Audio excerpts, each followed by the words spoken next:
problem is here, they want white supremacy by ventriloquist effect. There is a black mouth moving, but a white idea through the running on the runway of the tongue of a figure who justifies and legitimates the white supremacist practices. We know that we can internalize in our own minds, in our own subconscious, and in our own bodies, the very principles that are undoing us. So to have a black face speaking in behalf of a white supremacist legacy is nothing new. And it is to the chagrin of those of us who study race that the white folk on the other side and the right wingers on the other side don't understand this is politics 101 and this is race, not even 101. What's beneath 101? It's the pre-K of race. You should understand the fact that if you tell black people, look, I support a Negro. Look, there is a person of color that I am in favor of, and that person of color happens to undermine and undercut and subvert the very principles about which we are concerned,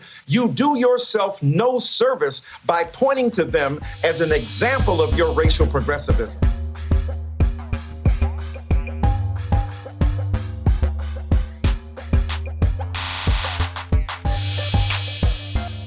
All right, everybody, welcome to Studio B. I am your host, Pastor MDH. Thank you so very much for joining us here on the set today. We got a lot of stuff to talk about,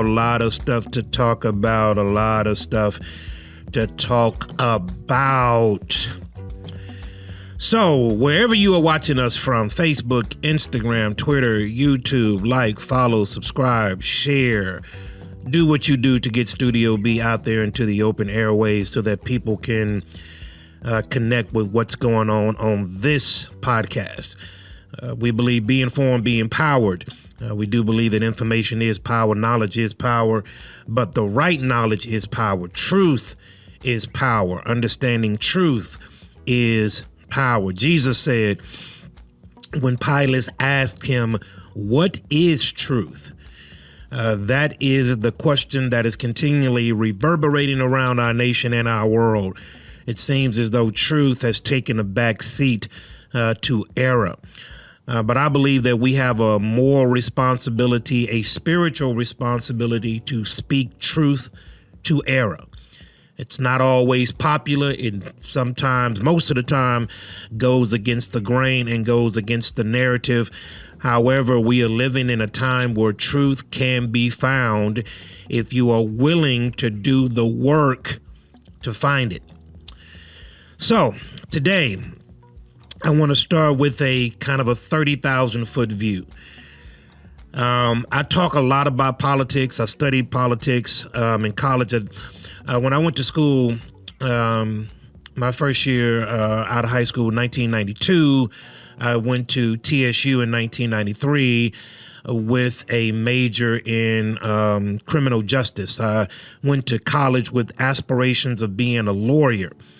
About a year and a half in, I switched my major from administration of justice to business finance. Went on a little hiatus for about a year and a half, got back into school. And when I got back in school, I started taking courses of political science. I've always been into politics to a degree. And even more so now in my later years, I am becoming more and more in tune with it because I understand the connections, all of these tentacles that are connected to policies and things that are passed in the upper levels of Washington and how those things trickle down to the average Joe's home. And it may not be within the first year, it may not be within the second year, the third year, but eventually policies trickle their way down to Main Street. Understanding how a decision that is made in the House of Representatives or in the halls of Senate, how those decisions will eventually make their way down to my home is absolutely essential. And so this is one of the ways, this is one of the reasons why I tell people to understand the issues. I understand that it can get, convoluted. I understand that there could be a whole lot of political jargon that kind of drowns the issue.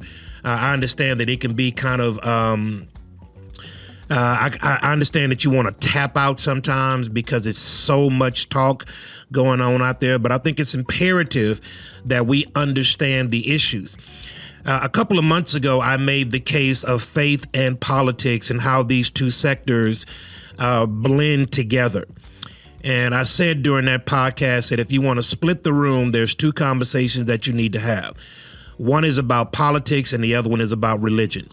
Anytime you have any one of those two conversations, you're going to polarize the room to the right, to the left, or to, in Christian circles, to believers, to non-believers. These are two topics that raise a lot of eyebrows and get people heated in a way that otherwise they would not.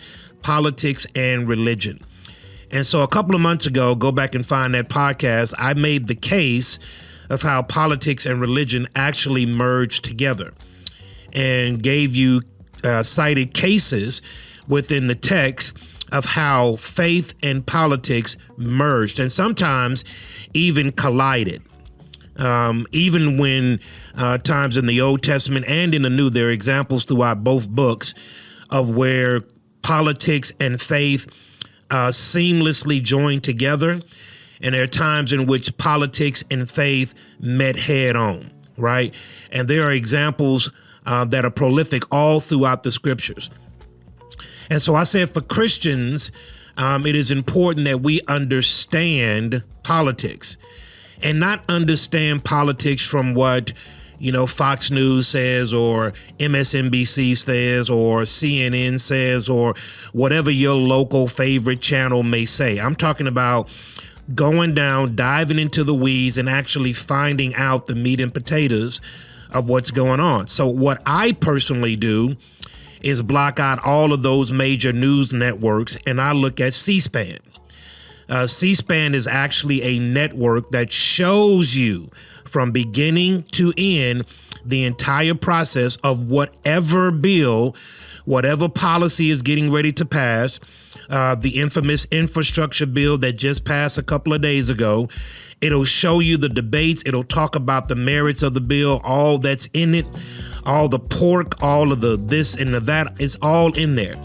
And then making a decision once you have the right information to how you're going to vote or how you're going to stand on that particular issue.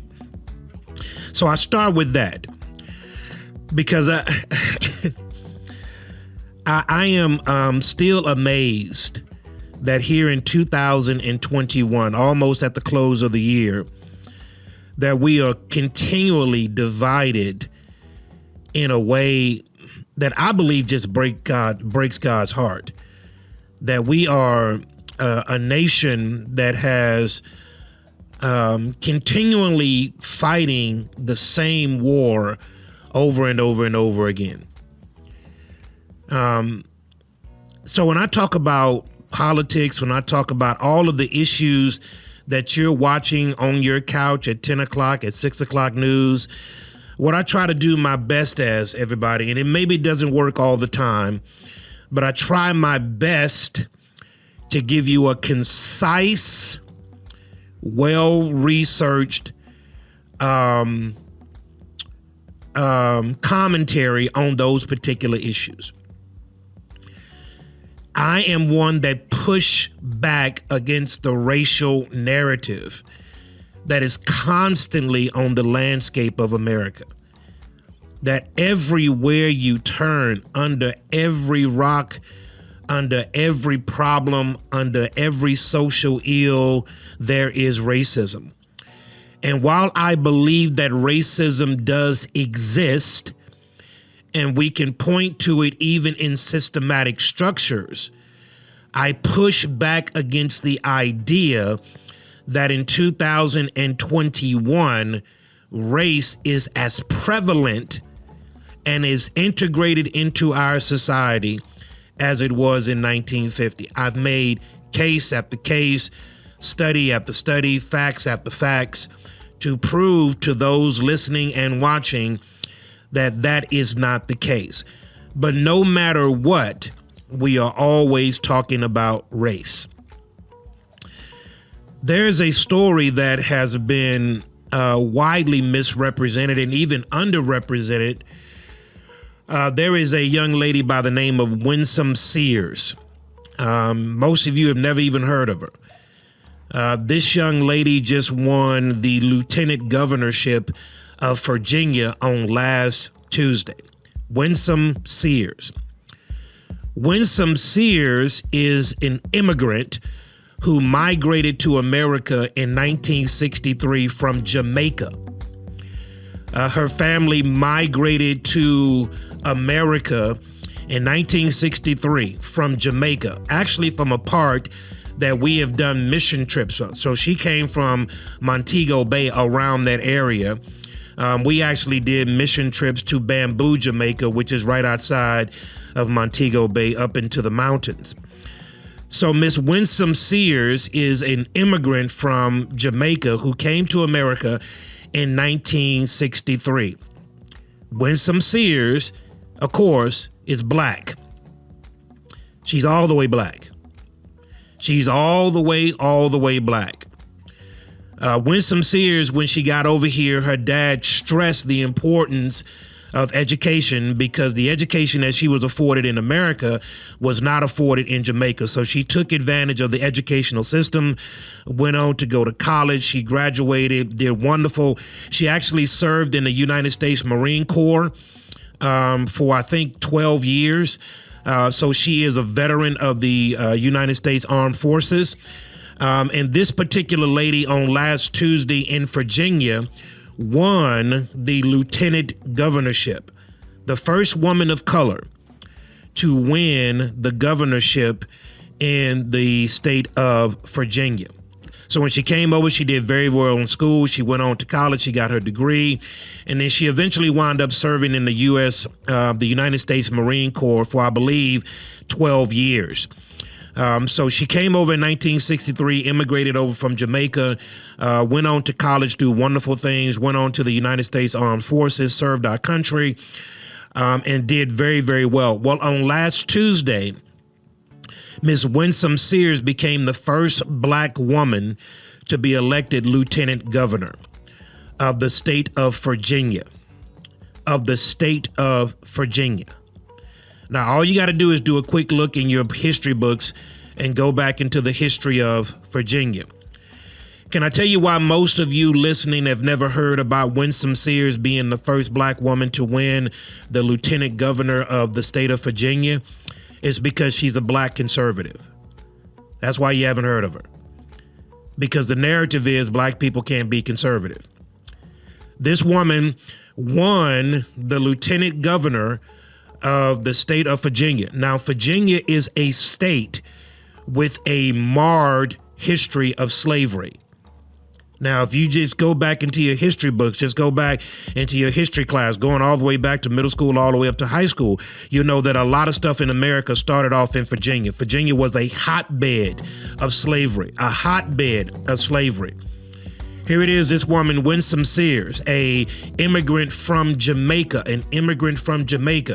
came into America, took advantage of the educational system, went on to go to college, went on to make a name for herself, served in the United States Marine Corps, did very, very well for herself. And here you have in America, an immigrant from Jamaica coming and winning the lieutenant governor in a state that has a very checkered racist past.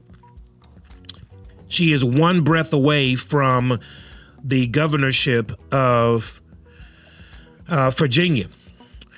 I want to share with you some very disturbing news about that because while I think she should be celebrated, I think she should be, everybody should be championing this woman who came over and worked very, very hard to achieve her dreams. She has a wonderful family. She's been married, I think, for like 30 plus years. She has 3 kids. She has done very, very well for herself.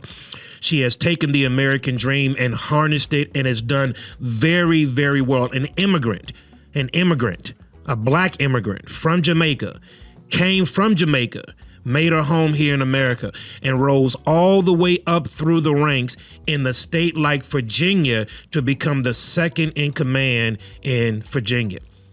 But nobody's ever heard of her name. This just happened last week. She just won.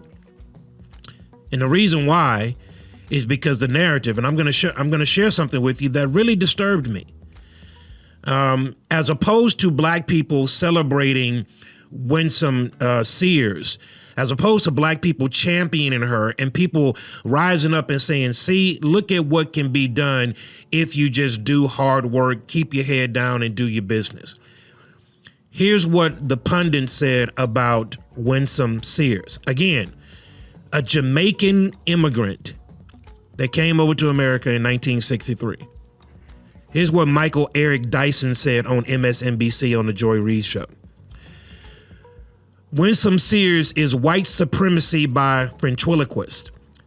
He says she is a black mouth filled with white lies.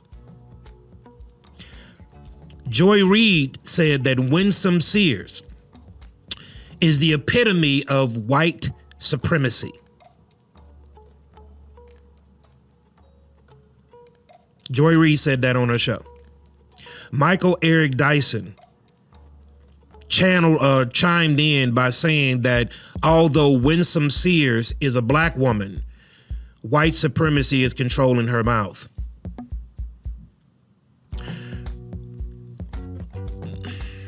There's so many things that bothered me about this story when I heard of it,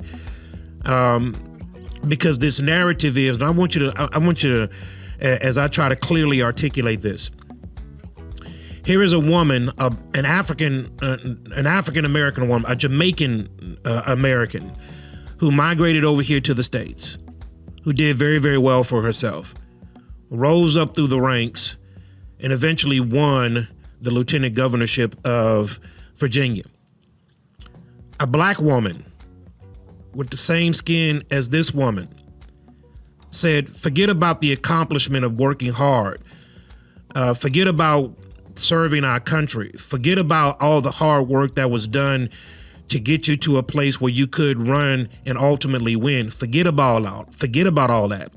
Because you don't share the same ideology as I have, you are a white supremacist, even though you're black. Because you don't share the same party affiliation that I have, then you're a racist, even though you're black. Even though you're not just black, you're all the way black. So even in something as historic as Winsome Sears winning the lieutenant governor of a racist state that has a checkered past, as opposed to celebrating that, right? And that doesn't wipe out racism all throughout the 50 states of America. No, not by any stretch of the imagination. However, a black man and a black woman tore down another black person. White America didn't say that. Black America said that. Joy Reid said that. Whoopi Goldberg on The View said that. Michael Eric Dyson said that. Black people said that about another black woman because this black woman does not share their political beliefs. She's a Republican. And so the reason why many watching have never heard of her is because she's not Democrat. If she was a black woman who was a Democrat that rose to that level of prominence, it would have been plastered all across your screens. However, when you see the vitriol that has been aimed at this woman's way as being nothing but a woman who has worked her tail off in order to get to the levels where she is, regardless of whatever political persuasion that you may be, why not celebrate her success? Why not celebrate it?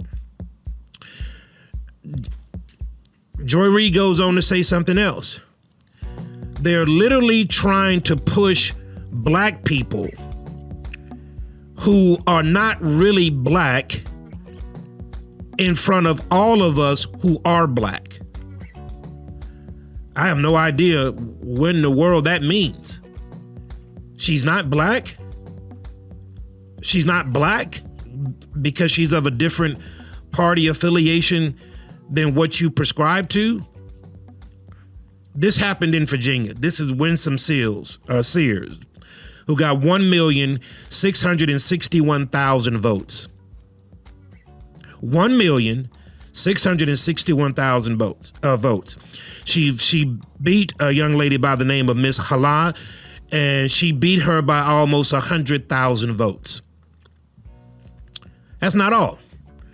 There's another young man named Jason Marias, who is the first Cuban immigrant to serve as Attorney General in Virginia.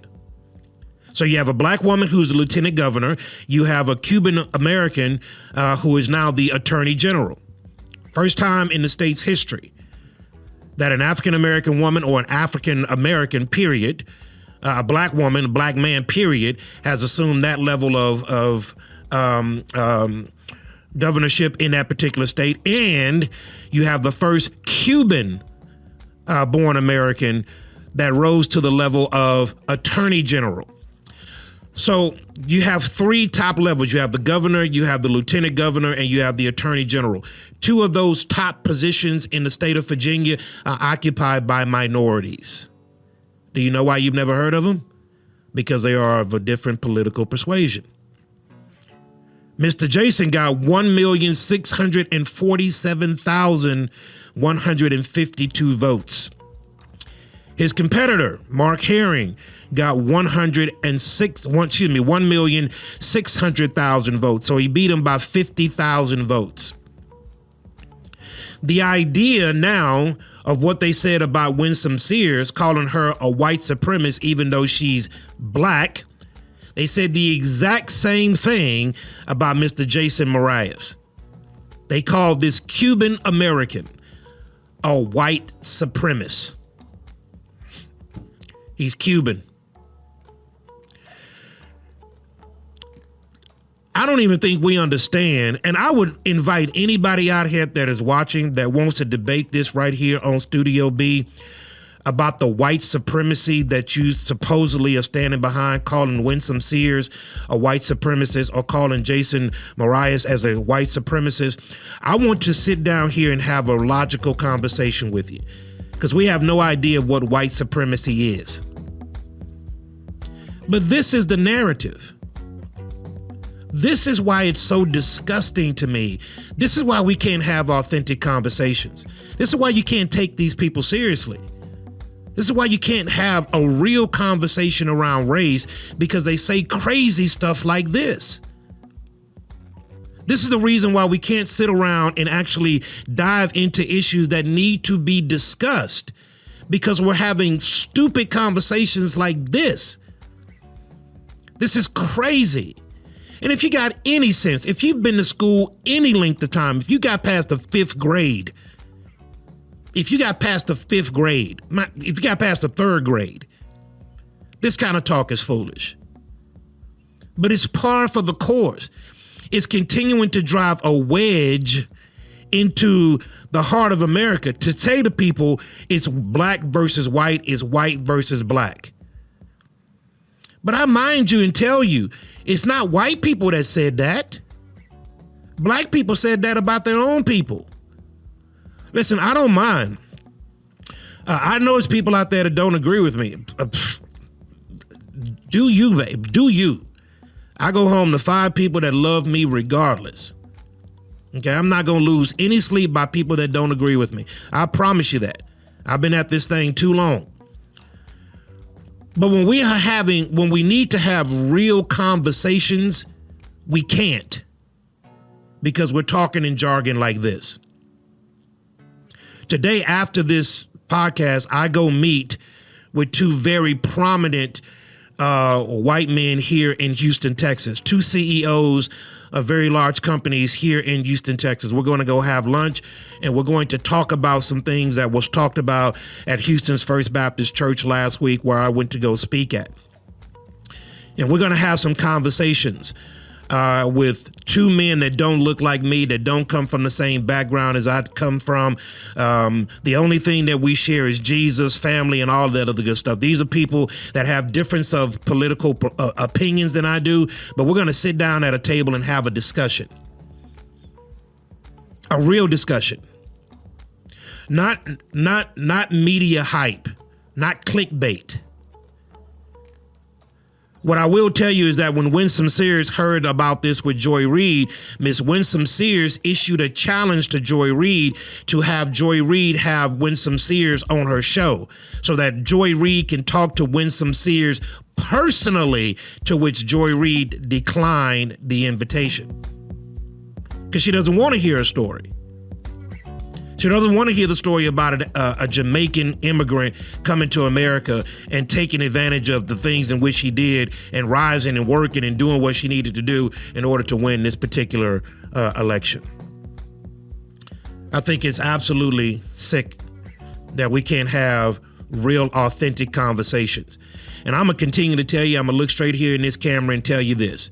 Race is not a big deal is what they're making it out to be. Are there racist people? Yes. Is that bothering you in your everyday life? I want you to sit down and tell me how. I want you to sit down and tell me how. Because I got pulled over by a cop 3 days ago, by a white cop. Made it home.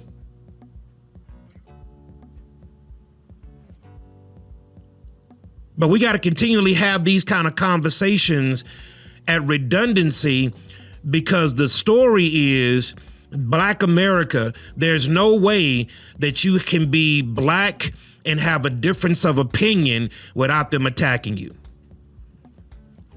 I think that's crazy. And I think Christians, especially as I go to where we are, Christians are at a point right now to where we got to be able to call this stuff out. And so I would invite you, Pastor MDH@studiob.com, to email me if you want to have a conversation about this on the set of Studio B. I would invite you to call me so that we can talk through these issues. And let's talk through them. You tell me why you are being systematically oppressed in your particular area. I want you to make a case of how racism is stopping you personally. Not what you see on the news, not all the stuff that you're seeing over there. I want you to tell me personally how racism is affecting your everyday life. How is it affecting you from not making money? How is it affecting you from going to school and getting a degree? How is it affecting you from starting a business? I want you to be able to sit here at this set and tell me why those things are so. Because I would dare tell you that a lot of the stuff that we're hearing right now, as I shared with a young man last night at the end of men's Bible study, the people in my circle, the people that are in my circle, the Black people that are in my circle, talk to them. See, I don't hang around people that lean on excuses. The people in my circle are moving and shaking and doing things. They're out there making moves. They're out there creating industry. They're out there providing for their families. They're out there making a mark on the world. The people in my circle are doing that. I can put my hands on people who come from nothing and who are something right now in every aspect of my life. Not just one, not just two, not just three, not just four, not just 10, not just 12, not just 20, not just 40. I can put my hands on a lot of people who come from nothing and they are now something. They have built up, they have worked hard, and they have achieved certain things in this particular country. And I can put my hands on a lot of them. But I find it very difficult and very insulting for someone to sit up here and tell me that the same thing that my grandmother was going through, you going through. The same thing that my grandmother was going through, the same thing my great-grandmother was going through, the same thing my great-grandfather was going through, that's what you're going through right now? Man, come on. But this is, I remind you, this is another Black person talking about a Black person. This is another black person that is talking about another black person. So I will say, as I put on my Facebook and my Instagram and my Twitter posts, congratulations, Miss Winsome Sears. Your hard work has been paid off. And I forgot to tell you that she is a lover of Christ Jesus. She is a lover of God. So I want to congratulate you for winning the lieutenant governor of Virginia on last Tuesday. Kudos to your hard work and your dedication. So forgive me on all that. Not forgive me on all that, because I don't mean to go off on a rant on it. I just, for the life of me, cannot understand why we love excuses as much as we do. I don't understand why people will not hold themselves accountable. The only reason you're not where you are or where you want to be in life is not because of what somebody else is doing to you or what somebody's holding you back from. You are responsible for that. Why don't you fall on the sword? Why is that so bad to get people to take personal accountability for their actions, especially in 2021? Especially in 2021. Why does everything have to be somebody else's fault? I don't understand it. I really don't. That's not the way that I raise my children.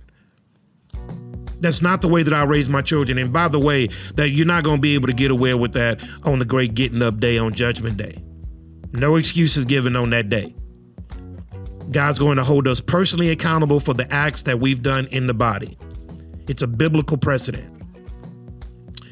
And so while we got all of this stuff going on in 2021, we have the most diverse Congress that we've ever had. We have people, minorities at the top levels of government and industry who are minorities. But for the life of me, we still as racist as we've ever been all the way back to 1863. So on another note, as my time is coming to a close, I had a conversation on last Wednesday. You guys know that I'm deeply connected to Haiti, and what's going on in Haiti right now is really bothering me to the depths of my being. You know that 3 weeks ago, 17 U.S. missionaries got abducted, kidnapped in Haiti. And they're asking for $1 million per missionary in order to release those missionaries back to their families. No leeway nothing has transpired since then. There's a high likelihood that those particular missionaries were captured by gangs, especially coming from an orphanage back into Port-au-Prince to go to the airport in order to fly out. Port-au-Prince right now is a hotbed of confusion and violence. And it is a place where they have really settled in, where gang violence have really settled into that particular region in Haiti. When you go to the northern part of Haiti, it is not so bad. But when you come down to the Port-au-Prince area, which is the capital of Haiti, it gets really dicey there. And so we have not been able to send any missionaries. And truth be told, we're probably not going to be able to send any missionaries there for the next year or so, maybe next 2 years. Because of the volatility happening in that particular area. But I am in contact with a lot of pastors and people that I know in that area, considering back in July, Jovenel Moise got assassinated, their president. They pushed the presidential elections that was supposed to happen in September of 2021. They pushed that back to September of 2022. You have a lot of different people that are jockeying for the vacuum of power that has been created in Haiti. And you have a lot of violence.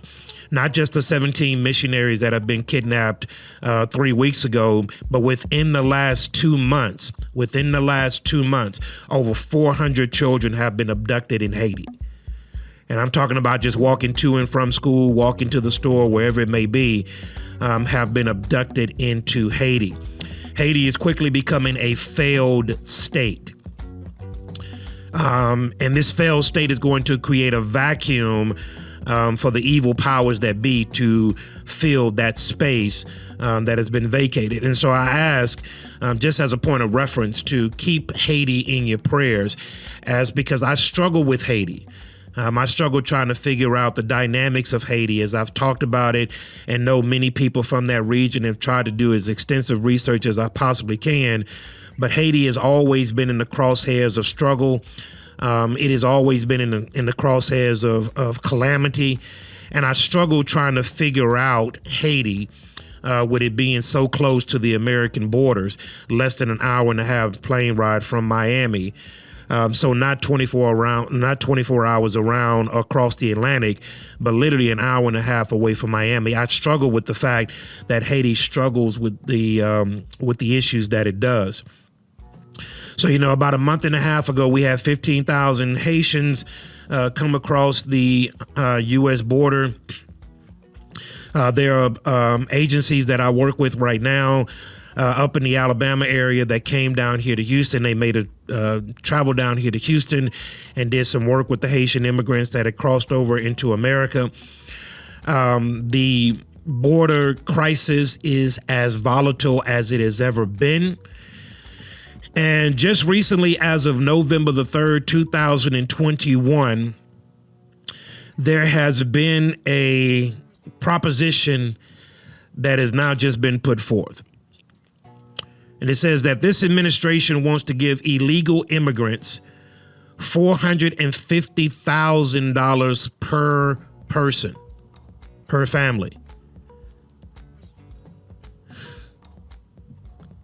November the 3rd, 2021. The administration wants to cut $450,000 checks to illegal immigrants who came over during the Trump administration, during the zero tolerance administration of President Trump, the former president to this previous administration.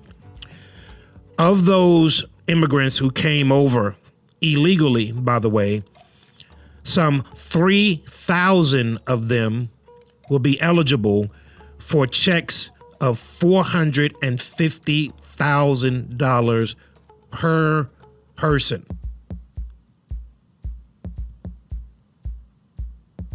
Yep. $450,000 per person. Now, if you've been watching the news, this is quite a little hot topic. It's quite a little hot topic. It's going back and forth, and people are very, very upset about this. People on both sides of the aisle are very, very upset about giving $450,000 checks to people who came over into America illegally. And there's a lot of conversation about it. It's getting pretty hot on Capitol Hill concerning this particular new endeavor to give illegal aliens $450,000 per person. Up to 3,000 of them will be eligible for $450,000 checks. That is astounding. That is absolutely astounding. I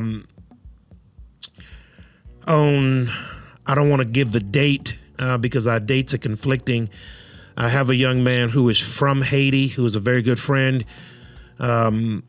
He's been in America now, I think, for 15 years. He's going to come on the podcast, and we're going to talk about all things Haiti. We had a conversation last week about this, and he's going to give some perspective about Haiti that really kind of sheds some light about what's going on internally. Of the 3,000 people that are eligible to get these $450,000 checks, not one of them is Haitian. Not a single one of them is Haitian. Of the $450,000 of the checks of $450,000 going to per person, per family. So I want you to think about this. If a family has 6 individuals in it, each person, regardless of age, gets $450,000 per person, per family. I just want you to think about that number. The average American right now makes $50,000 per year. And we are going to give $450,000 check to people who came over here illegally.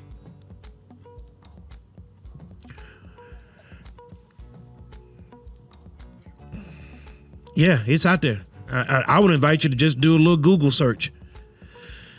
I was in the White House press briefing yesterday and on Friday.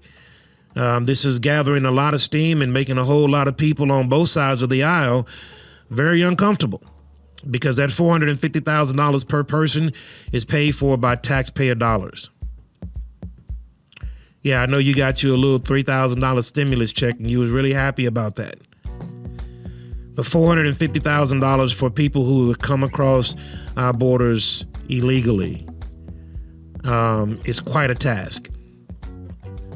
I made a call and a follow-up call and recently got a response. It was, I'm not going to say a generic response because it did have my first name in it, so I don't think it was an auto-generated response. I sent a invitation to a person, to a prominent person about this particular issue because I wanted to talk about it. To have them on the podcast to talk about this specific issue and what that looks like. So I got a response. It wasn't an auto-generated response. At least I don't think it was, because it had my first name in there.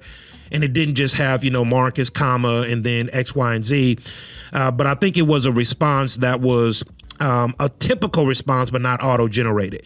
And so that kind of encouraged me to kind of continue to chase down this rabbit to see if I can get this particular person on the podcast. Because I would like this person to explore what this looks like in everyday language for you and me.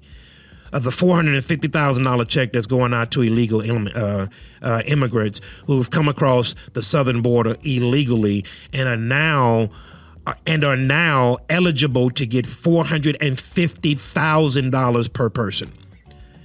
And I want to hear about that from the legislative side of someone who works in that particular arena. That's going on right now in the halls of Congress, being debated back and forth.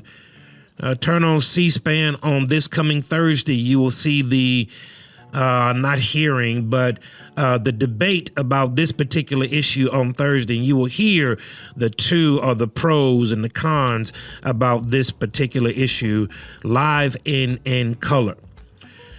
So all of this stuff that's going on right now. Lastly, I will tell you this. I thank God for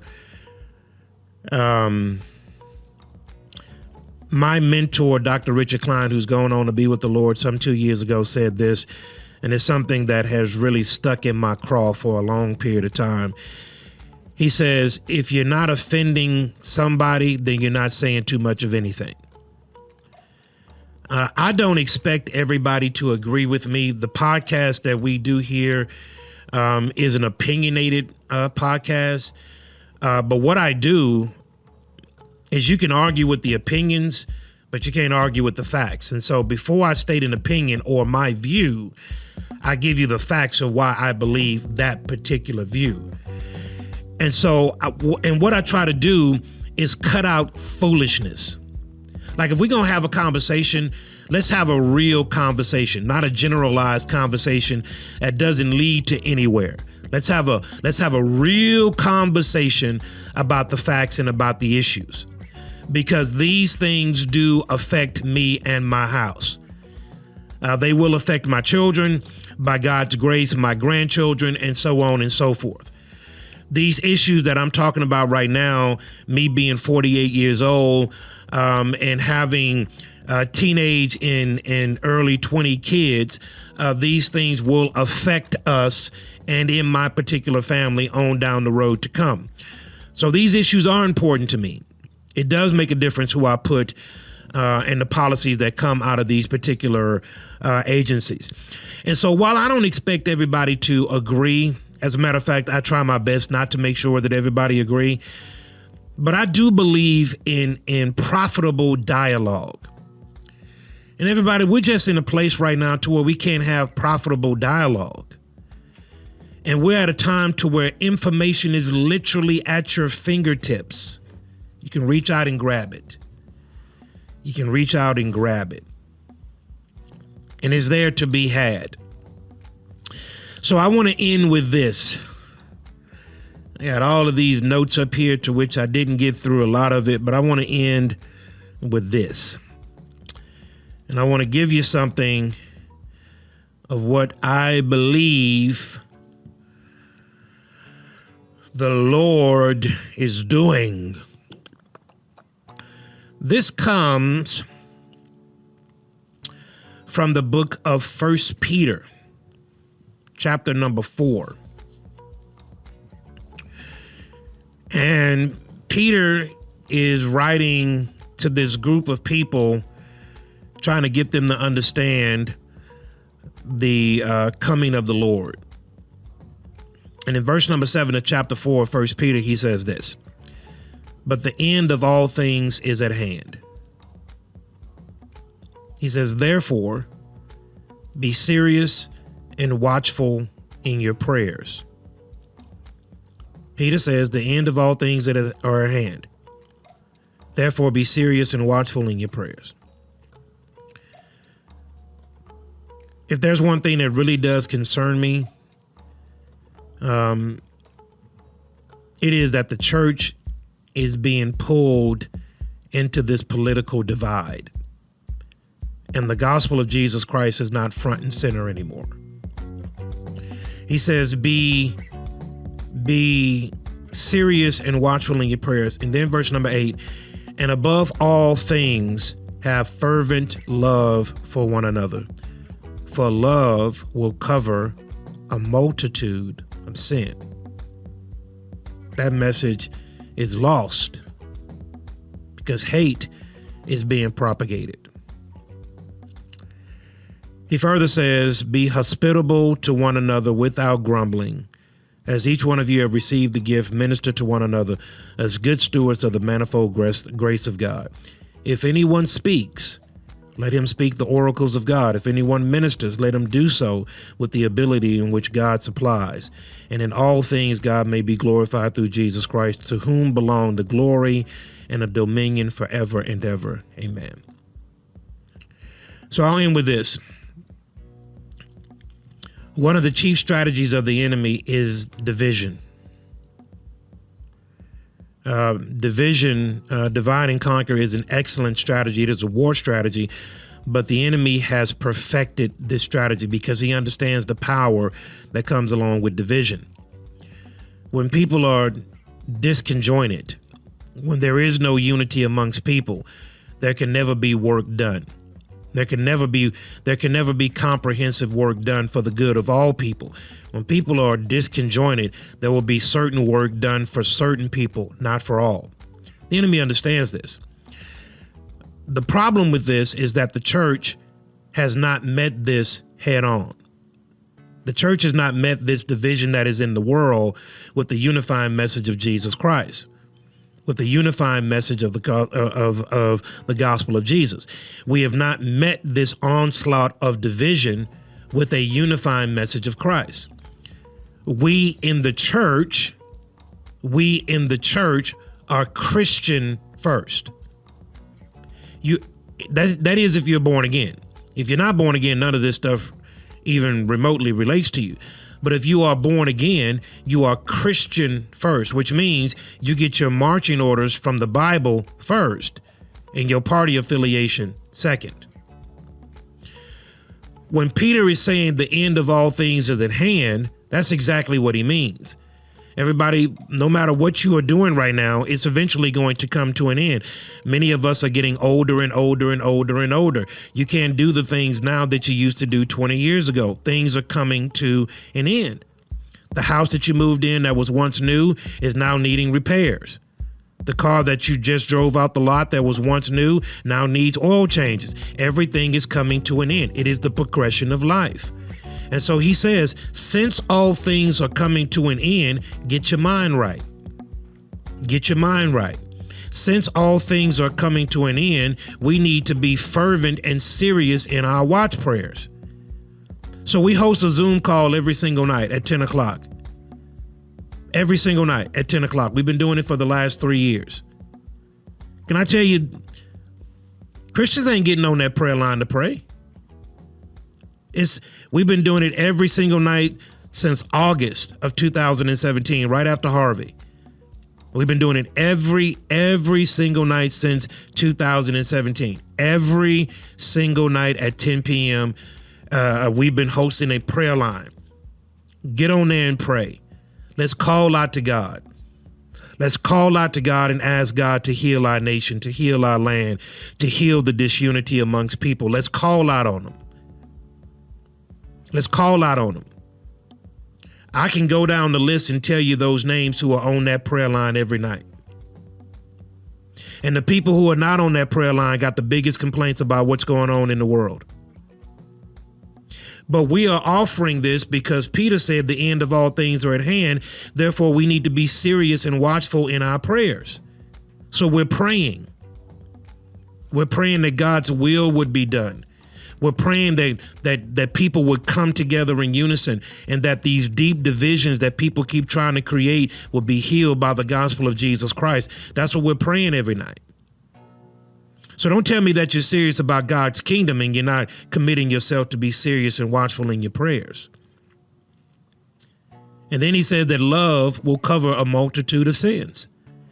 So I'm going to go out as an eternal optimist.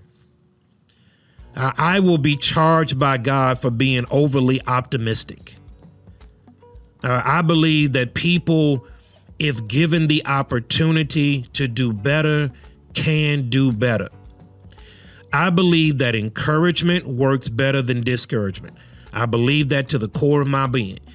I believe that if a person is in the pit of life, a person who has gotten out of the pit of life has a duty and a responsibility and a call to reach back to those who are there and help them to get out.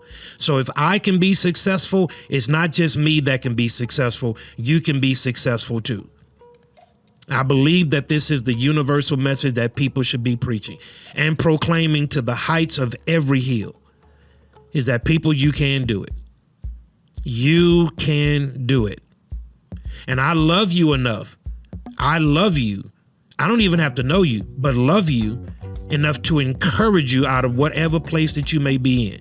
Because Peter says here, have fervent love for one another. This message is being drowned in our current society. Like, how could you, the Bible says, how in the world can you love God whom you've never seen, but hate the person that's made in God's image? The Bible calls you a liar. If you have hate in your heart towards anybody, but yet you say you are a lover of God, the Bible calls you a liar, because you can't have both. Can't love God and hate people. It's just not possible. He says love covers a multitude of sins. So have fervent love. The word fervent there means hot. Have a hot love for people. Want to see the best in people. So I will end this in redundance of Pastor Holman, of those who I walk with and those 6 guys that I mentor on a regular basis. Those people to which I open up my life and say, ask me anything that you will. Those people who know me know that whatever that is in my power to do to help you get out of whatever position that you may be in, I'm going to do so. I'm going to go down on record as an eternal optimist because I know what God has done for me. And so if you're doing anything great in life, man, congratulations. Stop letting people steal your shine. Look, have the courage to say what other people won't. Stand on God's word. The arrows are going to come your way. I promise you that. I promise you that. The arrows are going to come. The ridicule is going to come. The name calling is going to come. All of the stuff that comes along with disagreeing with people is going to come. But when you're speaking from a genuine place of your heart, and what you say is what you actually believe, not what you're regurgitating because of what somebody else said, but it's what you actually believe. You have established a foundation within the depths of your heart, and you're speaking that from a place of truth. Stand your ground and speak it and say it loud. Say it loud. Because in this culture right now, they're trying to drown out voices who don't agree with them. And if that's the case, Jesus would have never been allowed to say anything. The end of all things are at hand.